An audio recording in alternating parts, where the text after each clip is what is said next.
Okay, we're reading from Sri Chaitanya Charitamrita, Madhya Lila, chapter 20, text 82. Sri Chaitanya Mahaprabhu felt unlimited happiness to observe Sanatana Goswami's strict following of the principles of sannyas. However, he repeatedly glanced at the woolen blanket Sanatana Goswami was wearing. Because Sri Chaitanya Mahaprabhu was repeatedly glancing at this valuable woolen blanket, Sanatana Goswami could understand that the Lord did not approve of it. He then began to consider a way to give it up. Thinking in this way, Sanatana Goswami went to the bank of the Ganges to bathe. While there, he saw that a mendicant from Bengal had washed his quilt and spread it out to dry. Sanatana Goswami then told the Bengali mendicant, "My dear brother, please do me a favor. Trade me your quilt for this woolen blanket." The mendicant replied, "Sir, you are a respectable gentleman. Why are you joking with me? Why would you trade your valuable blanket for my torn quilt?" Sanatan said, "I'm not joking, I'm speaking the truth. Kindly take this blanket in exchange for your torn quilt." Saying this, Sanatana Goswami exchanged the blanket for the quilt. He then returned to Sri Chaitanya Mahaprabhu with the quilt on his shoulder. When Sanatana Goswami returned, the Lord asked, "Where is your woolen blanket?" Sanatana Goswami then narrated the whole story to the Lord.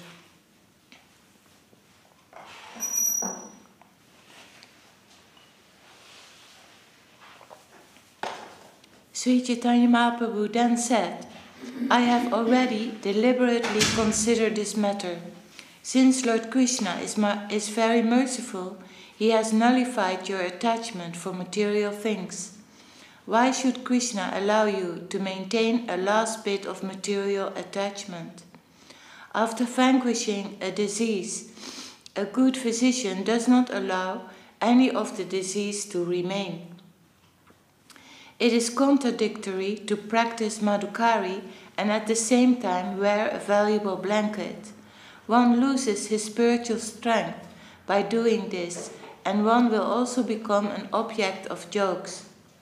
Sanatana Goswami replied, "The Supreme Personality of Godhead has saved me from the sinful life of material existence. By his desire, my last piece of material attraction is now gone." Being pleased with Sanatana Goswami, Sri Chaitanya Mahaprabhu bestowed his causeless mercy upon him. Jai. By the Lord's mercy, Sanatana Goswami received the spiritual strength to inquire from him.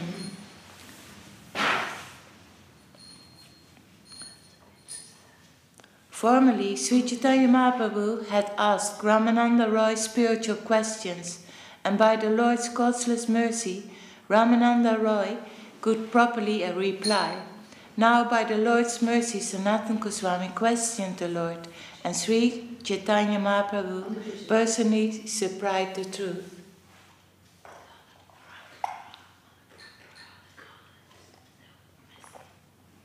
Sri Chaitanya Mahaprabhu, the Supreme Personality of Godhead, personally told Sanatana Goswami about Lord Krishna's real identity. He also told him about the Lord's conjugal love, his personal opulence, and the mellows of devotional service. All these truths were explained to Sanatana Goswami by the Lord himself, out of his causeless mercy. Putting a straw in his mouth and bowing down, Sanatana Goswami clasped the lotus feet of Sri Chaitanya Mahaprabhu and humbly spoke as follows. Sanatana Goswami said, "I was born in a low family, and my associates are all low-class men. I myself am fallen and am the lowest of men. Indeed, I have passed my whole life fallen in the well of sinful materialism. I do not know what is beneficial for me and what is detrimental. Nonetheless, in ordinary dealings, people consider me a learned scholar, and I'm also thinking of myself as such. Out of your causeless mercy, you wanna blow the horn? Go on.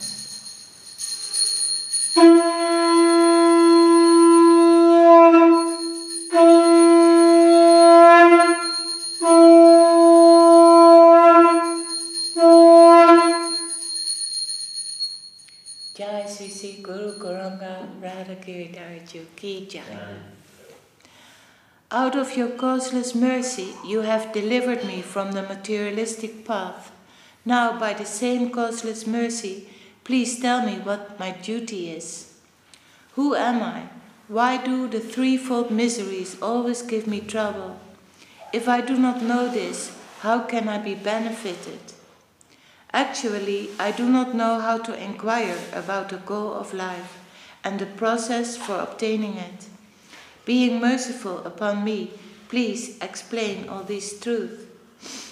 Sri Chaitanya Mahaprabhu said, Lord Krishna has bestowed his full mercy upon you, so that all these things are known to you. For you, the threefold miseries certainly do not exist.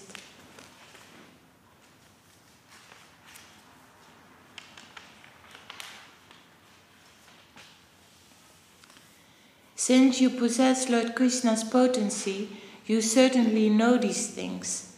However, it is the nature of a sadhu to inquire.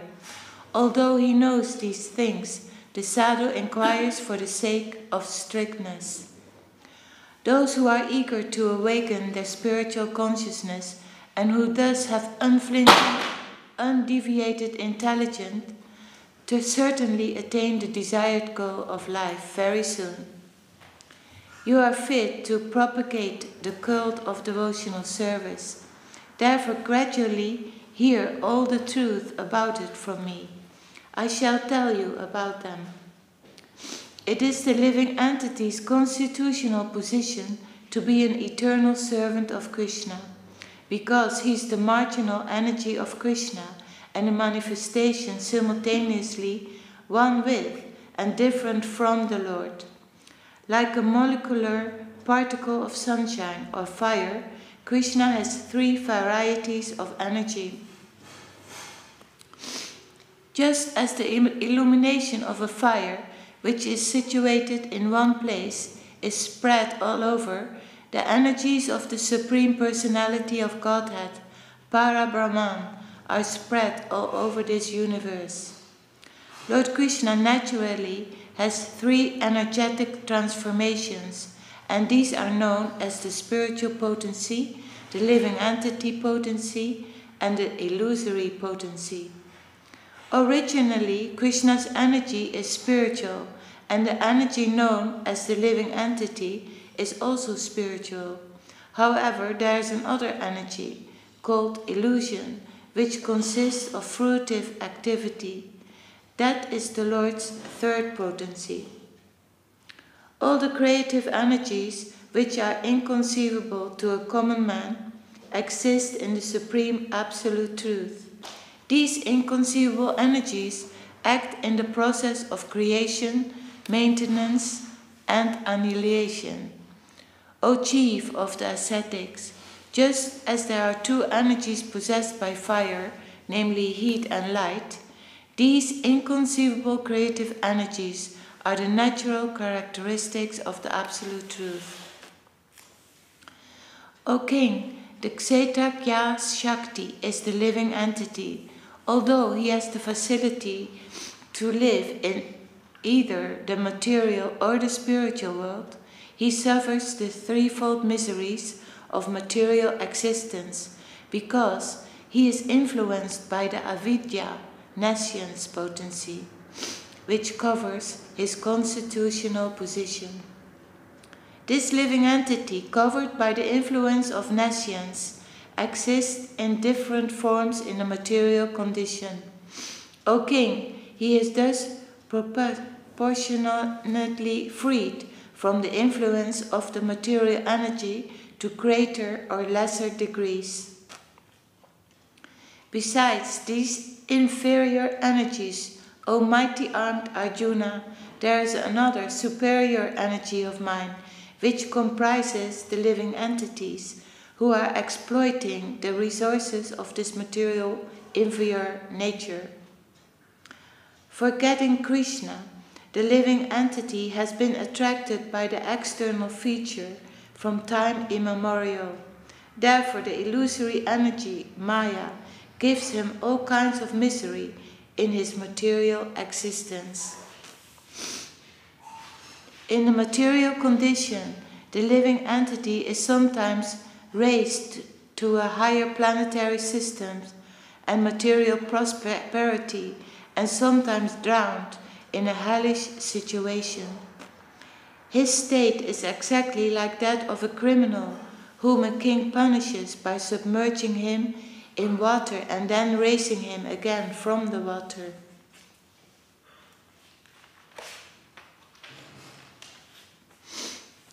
When the living entity is attracted by the material energy, which is separate from Krishna, he is overpowered by fear. Because he is separated from the Supreme Personality of Godhead by the material energy, his conception of life is reversed. In other words, instead of being the eternal servant of Krishna, he becomes Krishna's competitor. This is called Viparayo Smriti. To nullify this mistake, one who is actually learned and advanced worships the Supreme Personality of Godhead as his spiritual master, worshipful deity and source of life. He thus worships the Lord by the process of unalloyed devotional service.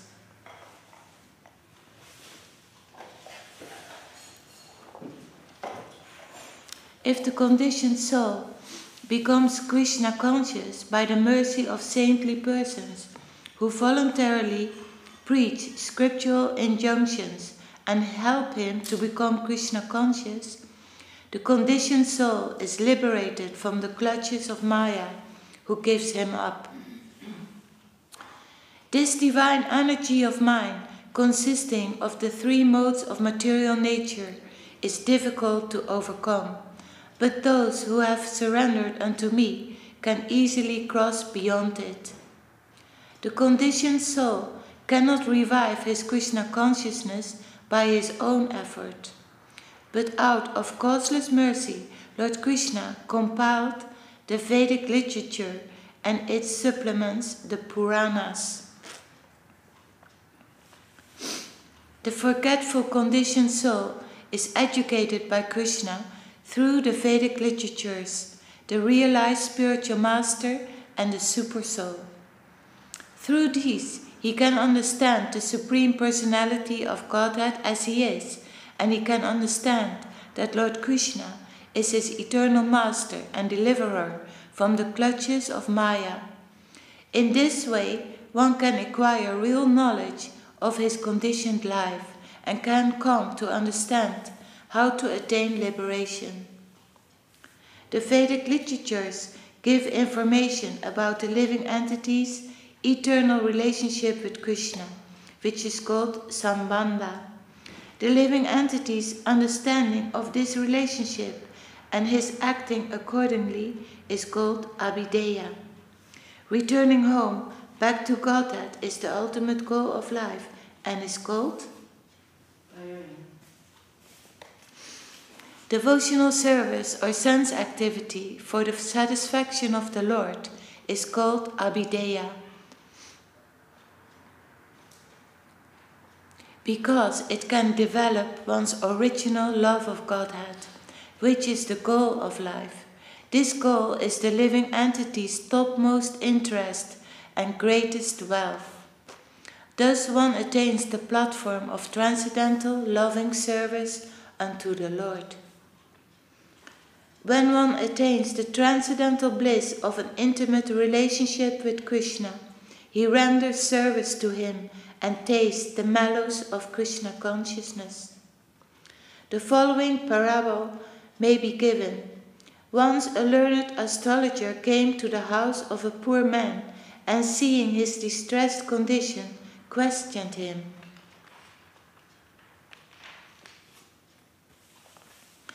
The astrologer asked, "Why are you unhappy?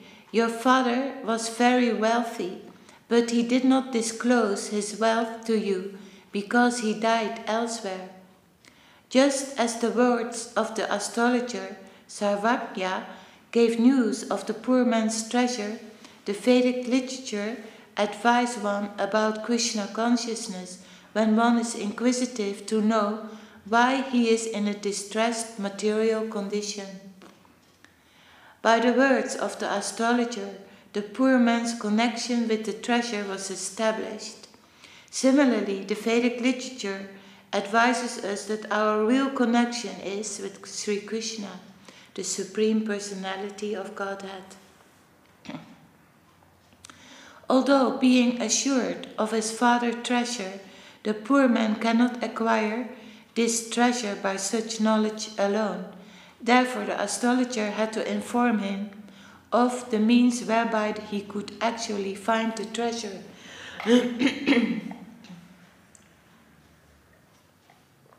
Excuse me. The astrologer said, "The treasure is in this place, but if you dig towards the southern side, the wasps and drones will rise, and you will not get your treasure. If you dig on the western side, there is a ghost who will create such a disturbance that your hands will not even touch the treasure. If you dig on the northern side, there is a big black snake that will devour you if you attempt to dig up the treasure.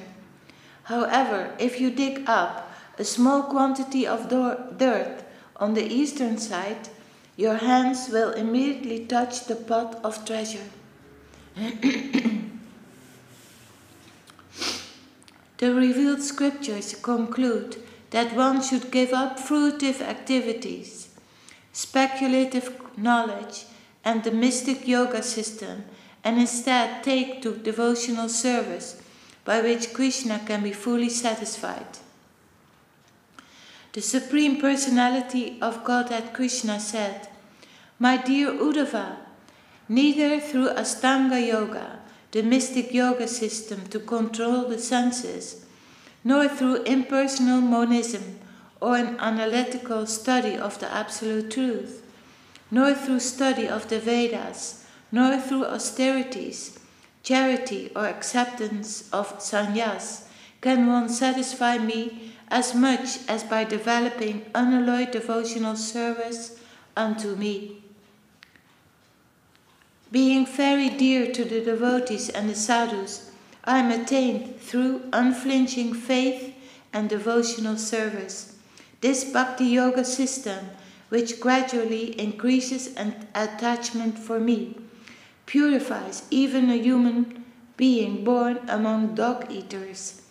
That is to say, everyone can be elevated to the spiritual platform by the process of Bhakti Yoga." Excuse me.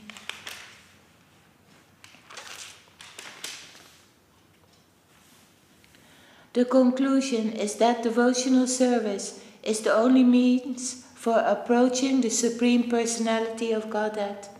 This system is therefore called Abhideya. This is the verdict of all revealed scriptures. When one actually becomes rich, he naturally enjoys all kinds of happiness. When one is actually in a happy mood, all distressful conditions go away by themselves. No extraneous endeavor is needed. Similarly, as a result of bhakti, one's dormant love for Krishna awakens. When one is so situated that he can taste the association of Lord Krishna, material existence, the repetition of birth and death, comes to an end. The goal of love of Godhead is not to become materially rich or free from material bondage. The real goal is to be situated in devotional service to the Lord and to enjoy that transcendental bliss. In the Vedic literatures, Krishna is the central point of attraction, and his service is our activity. To attain the platform of love for Krishna is life's ultimate goal. Therefore Krishna's service and love for Krishna are the three great riches of life.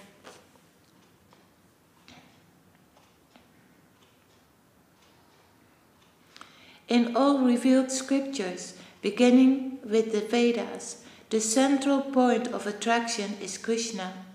When complete knowledge of him is realized, the bondage of Maya, the illusory energy, is automatically broken.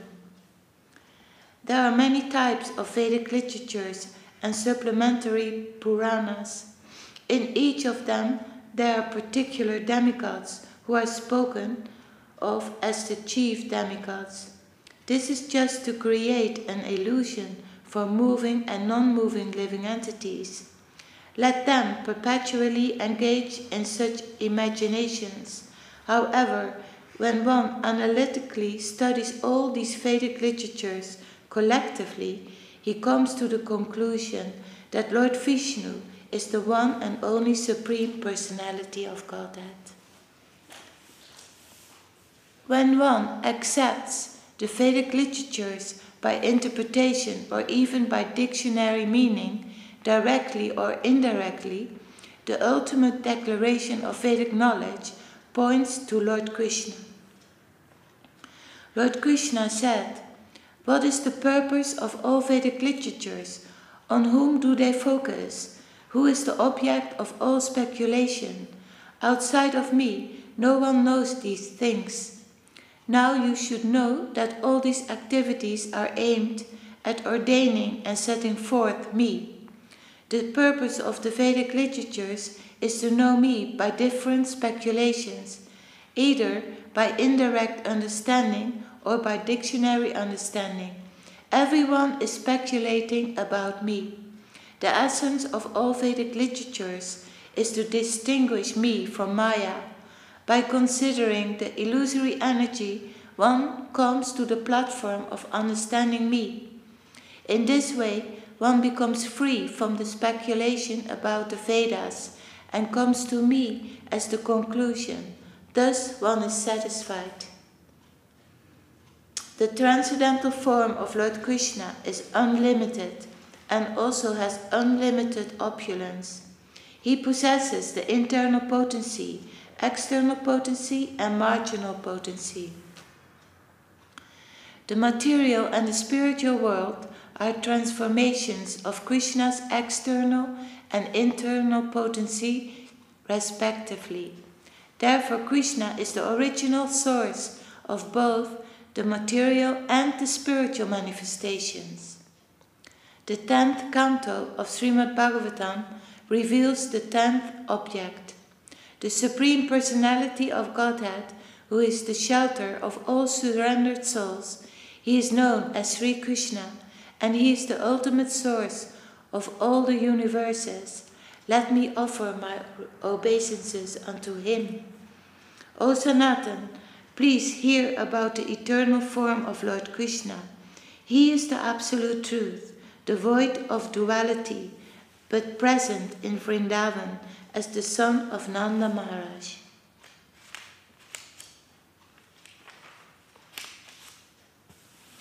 Krishna is the original source of everything and the sum total of everything. He appears as the supreme youth, and his whole body is composed of spiritual bliss. He is the shelter of everything and master of everyone. Krishna, who is known as Govinda, is the supreme controller. He has an eternal blissful spiritual body. He is the origin of all. He has no other origin, for he is the prime cause of all causes. The original Supreme Personality of Godhead is Krishna. His original name is Govinda. He is the full of all opulences, and his eternal abode is known as Goloka Vrindavan. All these incarnations of Godhead are either plenary portions or parts of the plenary portions of the Purusha avatars. But Krishna is the Supreme Personality of Godhead himself. In every age, he protects the world through his different features when the world is disturbed by the enemies of Indra.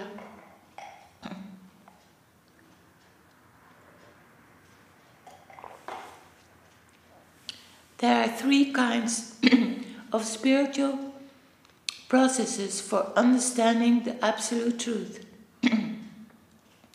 The processes of speculative knowledge, mystic yoga, and bhakti yoga. According to these three processes, the absolute truth is manifested as Brahman, Paramatma, and Bhagavan. Learned transcendentalists who know the absolute truth call this non-dual substance Brahman, Paramatma, or Bhagavan. The manifestation of the impersonal Brahman effulgence, which is without variety, is the rays of Krishna's bodily effulgence. It is exactly like the sun. When the sun is seen by our ordinary eyes, it appears to consist simply of effulgence. I worship Govinda, the primeval Lord, who is endowed with great power. The glowing effulgence of his transcendental form is the impersonal Brahman, which is absolute, complete, and unlimited, and which displays the varieties of countless planets with their different opulences in millions and millions of universes. The Paramatma, the Supersoul feature, is a plenary portion of the Supreme Personality of Godhead, who is the original soul of all living entities. Krishna is the source of the Paramatma. You should know Krishna to be the original soul of all Atmas, living entities. For the benefit of the whole universe, he has, out of his causeless mercy, appeared as an ordinary human being. He has done this by the strength of his own internal potency. But what need is there, Arjuna, for all this detailed knowledge?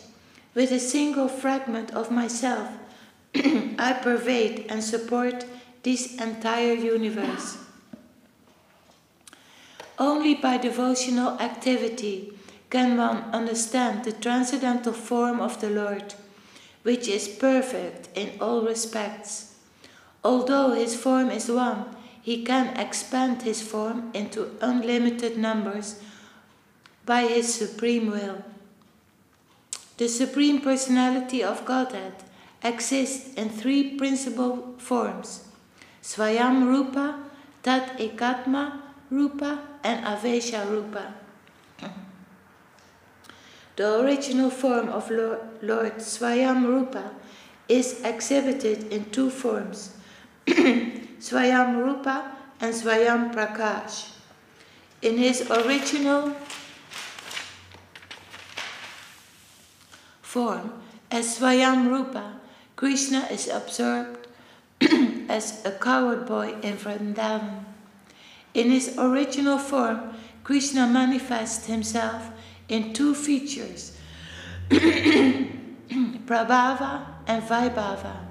He expands his own one original form into many, as he did during the Rasa Leela dance. When the Lord married 16,108 wives at Dwarka, he expanded himself into many forms. These expansions and the expansions of the Rasa dance are called Prabhava Prakash, according to the directions of the revealed scriptures. The Prabhava Prakash expansions of Lord Krishna are not like the expansions of the sage Sobari.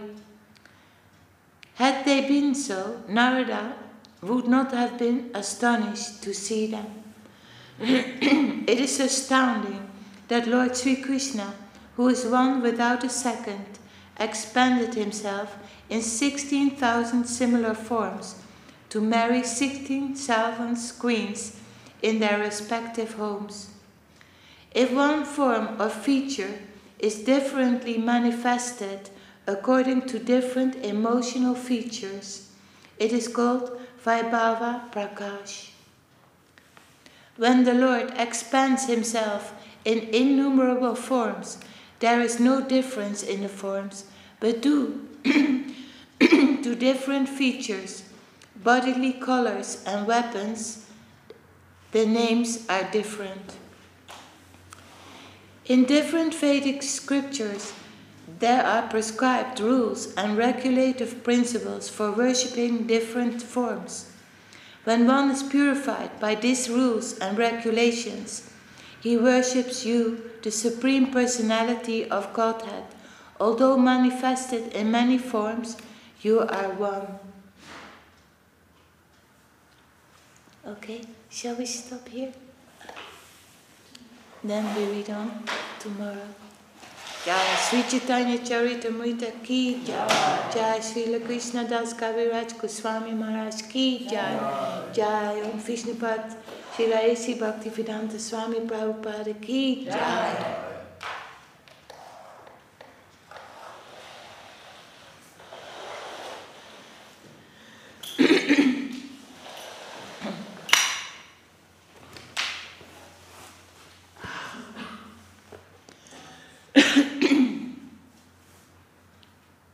Hare Yadaya Nama Krishna Yadavaya Nama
Jai.